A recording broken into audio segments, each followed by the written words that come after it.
আসসালামু আলাইকুম, welcome to my channel yummy food creation. আমি আজকে আপনাদের সাথে দারুণ মজার একটা কোল্ড কফি রেসিপি শেয়ার করব। আর কোনো ধরনের আইসক্রিম, হুইপড ক্রিম বা ক্রিম ছাড়াই আমি দারুণ মজার এই ক্রিমি কোল্ড কফি তৈরি করে দেখাবো। চলুন দেখে নেওয়া যাক কীভাবে খুব সহজেই দারুণ মজার এই কোল্ড কফি তৈরি করতে হয়। আমি যেহেতু 4 গ্লাস কোল্ড কফি তৈরি করব, এই জন্য একটা পাত্রে 4 গ্লাস পানি নিয়ে নিচ্ছি। এখন এই পানিটা গরম হয়ে আসলে এর মধ্যে 2 টেবিল চামচ দিয়ে দিচ্ছি চিনি, আর কোয়ার্টার কাপ দিয়ে দিচ্ছি গুঁড়া দুধ। খুব ভালোভাবে মিশিয়ে নিচ্ছি। এখন এর মধ্যে 2 টেবিল চামচ দিয়ে দিচ্ছি ড্রিঙ্কিং চকলেট। আর এই ড্রিঙ্কিং চকলেট দেওয়াটা কিন্তু পুরোপুরি অপশনাল। আপনাদের কাছে ড্রিঙ্কিং চকলেট না থাকলে আপনারা এখানে 1 টেবিল চামচ কোকো পাউডার ব্যবহার করতে পারেন। বলক চলে আসলে চুলা থেকে নামিয়ে ঠান্ডা করে এখন এই মিশ্রণটাকে ফ্রিজের ডিপে রেখে দেবো 2 ঘন্টার জন্য। এখন একটা বাটিতে 2 টেবিল চামচ কফি পাউডার নিয়ে নিচ্ছি। এর সাথে 2 টেবিল চামচ দিয়ে দিচ্ছি চিনি, আর 2 টেবিল চামচ দিয়ে দিচ্ছি পানি। 4 গ্লাস কোল্ড কফির জন্য কিন্তু আমাদের এই পরিমাণেই সব কিছু লাগবে।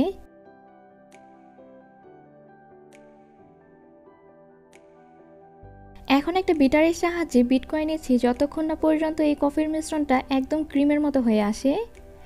আমরা যেহেতু এর মধ্যে কোনো ধরনের হুইপড ক্রিম বা আইসক্রিম ব্যবহার করব না, এই জন্য এই কফিটাকে আমাদের ক্রিমের মতো করে নিতে হবে।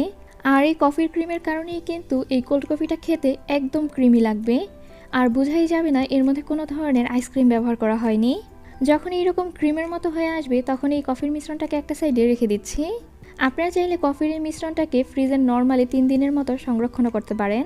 এখন একটা পাত্রে সামান্য পরিমাণে ডার্ক চকলেট নিয়েছি। এর সাথে অল্প পরিমাণে একটু ক্রিম দিয়ে চকলেটটা খুব ভালোভাবে মেল্ট করে নিচ্ছি। আর এই চকলেটের পার্টটা আপনারা চাইলে পুরোপুরি বাদ দিয়ে দিতে পারেন। শুধুমাত্র গ্লাস ডেকোরেশন করার জন্য আমি এই চকলেট গানাশ তৈরি করে নিচ্ছি। এখন একটা চামচের সাহায্যে এই গানাশ গ্লাসের মধ্যে দিয়ে দিচ্ছি। এতে করে কোল্ড কফি সার্ভ করার পর গ্লাসগুলো দেখতে খুব সুন্দর লাগে।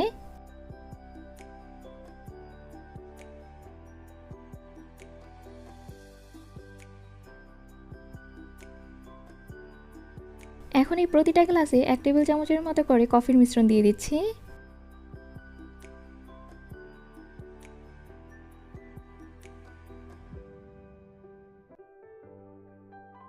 দুই ঘন্টার জন্য ফ্রিজের ডিপে যে দুধটা ঠান্ডা করতে দিয়েছিলাম, সেই দুধটা এখন বের করে কাঁটা চামচের সাহায্যে খুব ভালোভাবে একটু বিট করে নিচ্ছি।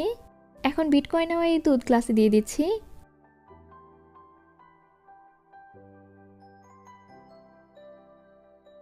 একটা স্টোর সাহায্যে খুব ভালোভাবে মিশিয়ে নিচ্ছি, যাতে করে নিচে দেওয়া কফিটা উপরে উঠে আসে। আর দেখতেই পারছেন এই কোল্ড কফিটা কত বেশি ক্রিমি হয়েছে। ওপরে আবারও কিছুটা কফি এবং ড্রিঙ্কিং চকলেট দিয়ে সাজিয়ে নিচ্ছি। আমাদের ক্রিম এবং আইসক্রিম ছাড়া কোল্ড কফি এখন পুরোপুরি তৈরি। এই গরমে 1 গ্লাস ঠান্ডা ঠান্ডা কোল্ড কফির মতো মজাদার আর কোনো কিছু কিন্তু হতেই পারে না। আশা করি আমার আজকের এই সহজ কোল্ড কফির রেসিপি আপনাদের কাছে ভালো লেগেছে। ভালো লেগে থাকলে প্লিজ আমার চ্যানেলটা সাবস্ক্রাইব করবেন। আর যারা সাবস্ক্রাইব করেছেন তাদেরকে অসংখ্য ধন্যবাদ। সবাই অনেক বেশি ভালো থাকবেন, সবাই সবার জন্য দোয়া করবেন। আল্লাহ হাফিজ।